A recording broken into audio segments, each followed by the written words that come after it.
주님께 감사와 영광의 박수 올려드립시다. 할렐루야.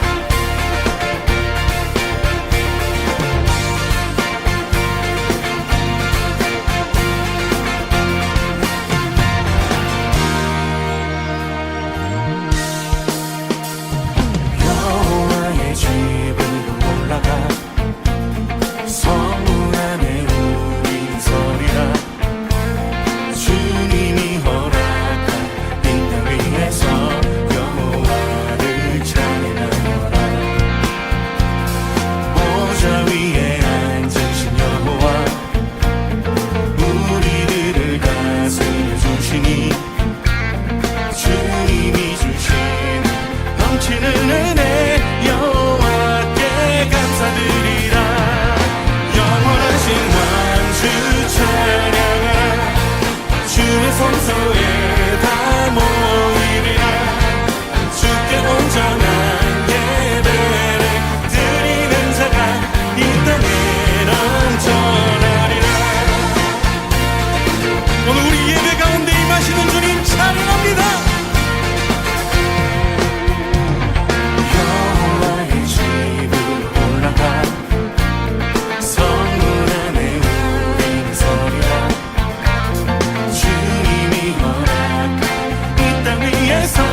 여호와를 찬양하여라. 보좌 위에 앉으신 여호와 우리들을 다스려 주시니 주님이 주시는 넘치는 은혜 여호와께 감사드리라. 영원하신 왕주 찬양하라. 주의 성소에 다 모이리라. 주께 온전한 예배를 드리는 자가 이 땅에 넘쳐나리라. 영원하신 왕주 찬양하라. 주의 선하심 다 외치리라. 주를 높이며 주님의 크신 능력을 모두 다 노래하리라.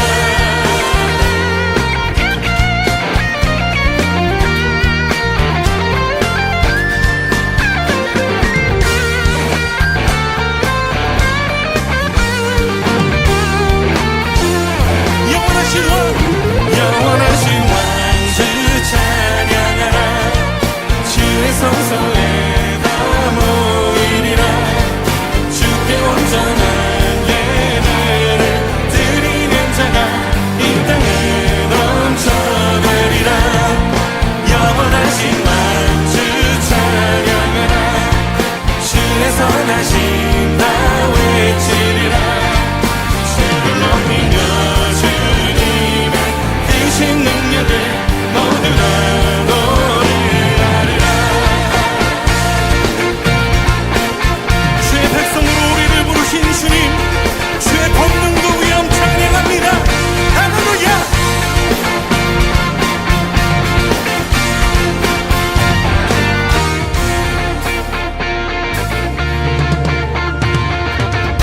우리 찬양의 보좌에 앉으신 영광의 주님께 감사와 영광의 박수 올려드립시다. 할렐루야.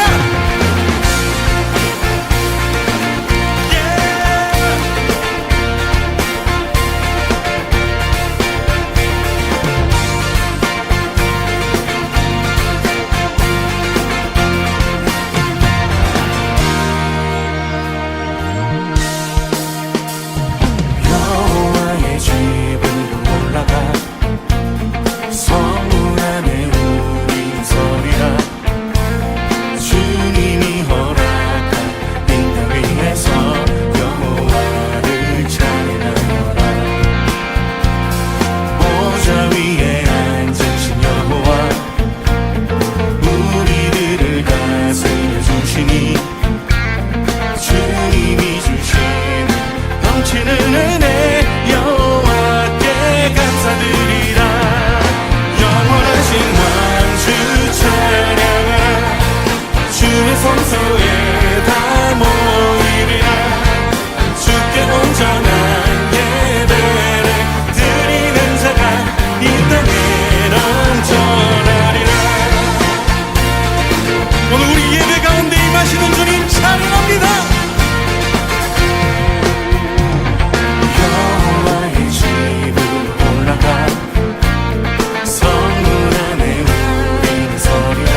시간 같이 보실 말씀은 잠언 28장 1절의 말씀입니다.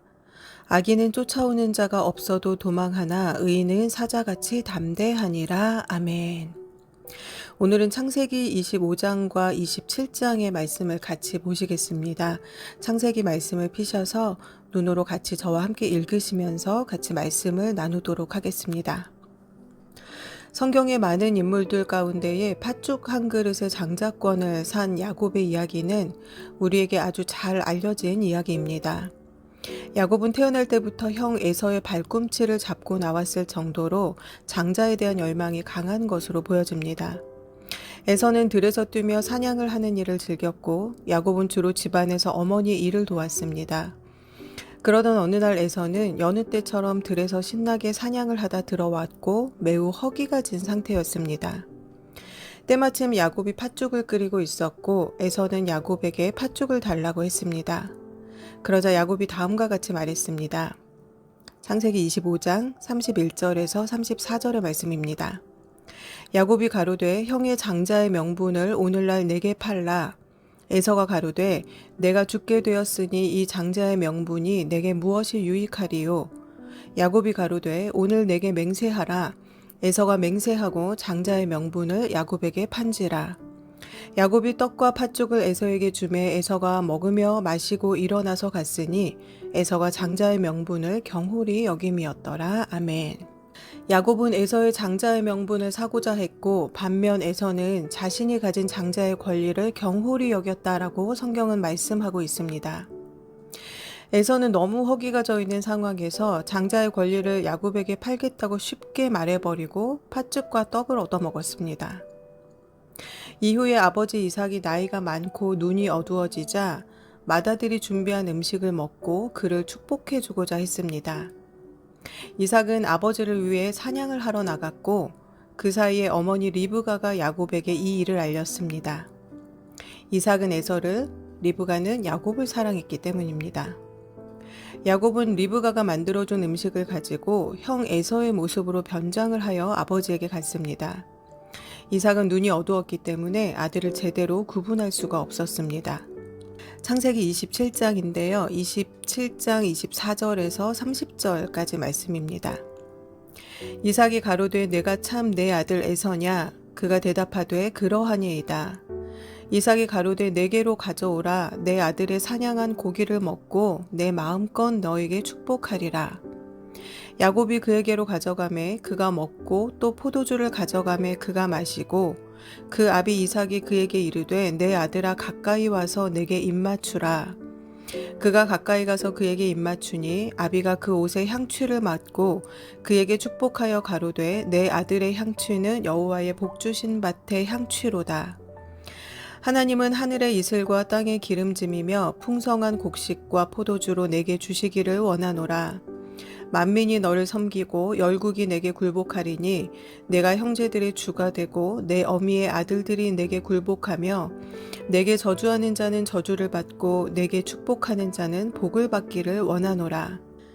이삭이 야곱에게 축복하기를 마침에 야곱이 그 아비 이삭 앞에서 나가자 곧 그 형 에서가 사냥하여 돌아온지라. 아멘. 이삭은 둘째 아들에게 장자의 축복을 해주었습니다. 이 일이 다 끝난 후에야 에서가 아버지에게 드릴 짐승을 사냥해서 돌아왔습니다. 그리고는 아버지에게 가서 아버지여 일어나서 아들의 사냥한 고기를 잡수시고 마음껏 내게 축복하소서라고 말했습니다. 이삭은 깜짝 놀랐는데요. 성경에는 그가 심히 크게 떨었다라고 말씀하고 있습니다. 33절의 말씀을 보시면 이삭이 심히 크게 떨며 가로되 그런즉 사냥한 고기를 내게 가져온 자가 누구냐? 너 오기 전에 내가 다 먹고 그를 위하여 축복하였은즉 그가 정녕 복을 받을 것이니라 라고 이삭이 이야기합니다. 아버지의 말에 에서는 대성통곡을 하면서 자기에게도 축복을 해달라고 부르짖었습니다. 그러나 아버지는 너의 아우가 간교하게 와서 너의 복을 이미 다 빼앗아 갔다라고 말했습니다. 에서는 너무나도 분했습니다. 36절부터 말씀입니다. 에서가 가로되 그의 이름을 야곱이라 함이 합당치 아니하니까 그가 나를 속임이 이것이 두 번째니이다. 전에는 나의 장자의 명분을 빼앗고 이제는 내 복을 빼앗았나이다. 또 가로되 아버지께서 나를 위하여 빌 복을 남기지 아니하셨나이까. 이삭이 에서에게 대답하여 가로되 내가 그를 너의 주로 세우고 그 모든 형제를 내가 그에게 종으로 주었으며 곡식과 포도주를 그에게 공급하였으니 내 아들아 내가 너에게 무엇을 할 수 있으랴. 에서가 아비에게 이르되 내 아버지여 아버지의 빌 복이 이 하나뿐이리이까. 내 아버지여 내게 축복하소서 내게도 그리하소서 하고 소리를 높여오니 그 아비 이삭이 그에게 대답하여 가로되 너의 주소는 땅의 기름짐에서 뜨고 내리는 하늘 이슬에서 뜰 것이며 너는 칼을 믿고 생활하겠고 내 아우를 섬길 것이며 내가 매임을 벗을 때에는 그 멍에를 내 목에서 떨쳐버리리라 하였더라. 그 아비가 야곱에게 축복한 그 축복을 인하여 에서가 야곱을 미워하여 심중에 이르기를 아버지를 곡할 때가 가까웠은즉 내가 내 아우 야곱을 죽이리라 하였더니 아멘. 에서는 야곱이 장자의 명분도 빼앗고 자기가 받을 복도 빼앗았다라고 말하며 아버지는 왜 자신을 위해 빌어줄 복을 남겨두지 않았느냐고 원망의 말을 쏟아냈습니다. 야곱이 형에게 팥죽으로 장자권을 샀다고 해서 아버지를 속여서 장자의 복을 가로챈 것은 분명 잘못된 일입니다. 그러나 에서는 팥죽 한 그릇에 쉽게 팔아버릴 만큼 자신에게 주어진 장자의 권리를 귀하게 여기지 않았습니다. 앞서 읽으셨던 창세기 25장 34절에는 그가 장자의 권리를 경홀히 여겼다라고 기록되어 있기 때문입니다. 야곱과 에서는 거래를 통해 장자권을 팔고 샀습니다. 그러나 야곱은 이것이 정당한 일이 아니라는 것을 알고 있었기 때문에 자신이 형 에서인 척 아버지를 속여서 장자의 복을 가로채었습니다. 그러나 이 일에는 어머니 리브가의 도움이 있었습니다. 남편이 큰 아들에게 축복을 해줄 것을 알고 야곱이 그 축복을 받을 수 있도록 큰아들 에서가 사냥에서 돌아오기 전에 이 모든 일을 처리해 버렸습니다. 너무나 분했던 에서는 아버지가 곧 돌아가실 때가 되었으니 동생 야곱을 반드시 죽이겠다라고 마음을 먹습니다. 리브가는 에서가 야곱을 죽일 것을 염려하여 오빠 라반의 집으로 야곱을 피신시킵니다. 아버지와 형을 속였던 야곱은 이후 삼촌 라반에게 속아 고단한 시간을 오랫동안 보내게 됩니다. 이 장자의 축복에 대한 사건은 리브가가 야곱을 사랑한 탓도 있었겠지만 태중의 아이가 서로 싸우는 것을 보고 여호와께 물었을 때에 두 국민이 내 태중에 있구나. 큰 자는 어린 자를 섬기리라 라고 하셨던 그 하나님의 말씀이 리브가에게 영향을 주지 않았을까 하는 생각도 듭니다. 우리가 리브가의 입장에서 서서 한번 생각을 해보면 이 일에 대해 리브가는 아마도 하나님께서 큰 자가 어린 자를 섬긴다라고 하셨기 때문에 작은 아들 야곱이 장자의 축복을 받는 것이 하나님의 뜻이다라고 주장할지도 모르겠습니다. 자신이 받은 기도의 응답은 야곱이 장자가 된다라는 것이기 때문에 자신은 받은 응답대로 행동했다라고 생각할 수도 있었을 것입니다. 그런데 야곱은 에서를 피해 삼촌 집에 피신을 가게 되었고 삼촌 라반에게 속아서 원치 않는 결혼을 하게 되고 약속한 신부를 얻기 위해 다시 또 삼촌에게 이용당하고 헌신을 하게 됩니다. 이후에도 삼촌 때문에 참 고달픈 일들을 겪게 됩니다. 리브가는 아마도 하나님께서 응답 주신 대로 자신은 순종했는데 왜 자신의 아들에게 이렇게 시련과 고난을 주시는지 하나님을 원망하는 마음이 들지도 모르겠습니다. 그러나 우리가 주목할 것은 쌍둥이 아이들이 뱃속에서 싸울 때에 리브가는 하나님께 물었습니다. 그러나 야곱이 장자의 축복을 받도록 일을 꾸밀 때에는 하나님께 묻지 않고 자신의 생각대로 일을 처리했습니다. 하나님께서는 큰 자가 어린 자를 섬긴다라고 말씀을 하셨지 야곱이 아버지를 속여서 장자의 권리를 빼앗아도 된다라고 말씀하시지 않았습니다. 우리도 이러한 일을 저지를 때가 있습니다. 하나님께 분명히 응답을 받았다라는 이유로 내 마음대로 질주해버릴 때가 있습니다. 하나님께서 하실 일을 내가 앞서서 막아서서 해버리는 것이죠. 아, 하나님 저 알아들었습니다. 이제 제가 알아서 하겠습니다. 아, 하나님은 잘 되도록 도와만 주시면 됩니다.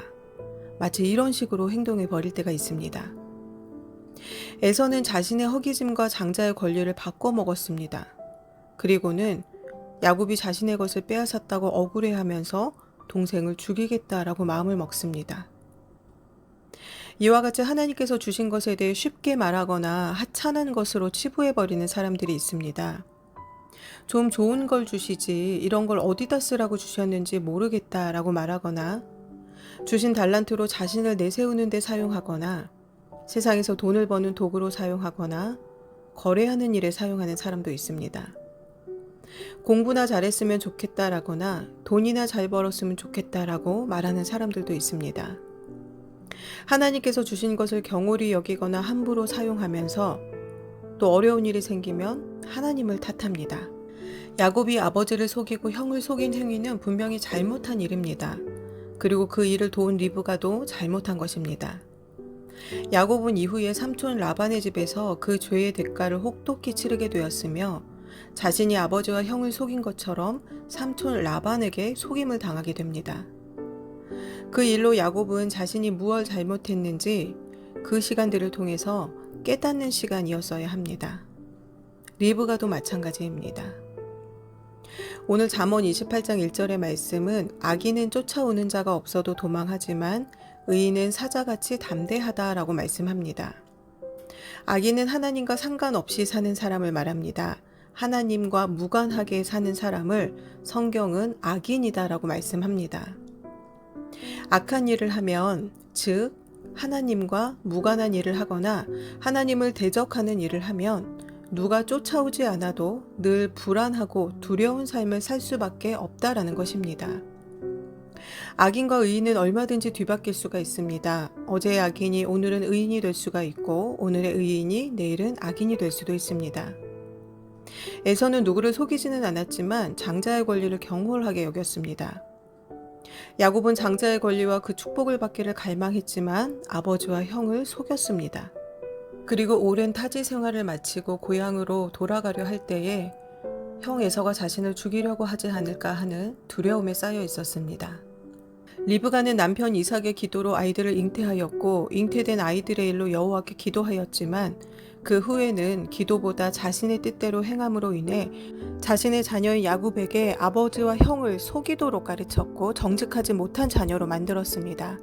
그리고는 두 자녀를 원수로 만들어 버렸습니다. 시편 32편 10절에는 악인에게는 많은 슬픔이 있으나 여호와를 신뢰하는 자에게는 인자하심이 두루리로다 라고 말씀합니다. 사랑하는 성도 여러분, 우리는 하루에도 여러 많은 선택을 하면서 삽니다. 그 중에 어떤 선택은 하나님의 뜻에 합당하지만 어떤 선택은 그렇지 않습니다. 돌다리를 하나씩 두드려 보고 가듯이 하나님께 물어서 간다면 그 길은 절대로 두렵지가 않습니다. 오늘 본문의 말씀과 같이 사자같이 담대하게 될 것입니다. 여호와를 전적으로 의지하고 신뢰하고 믿고 따르는 저와 여러분 모두가 되시기를 바랍니다. 다 함께 기도하시겠습니다.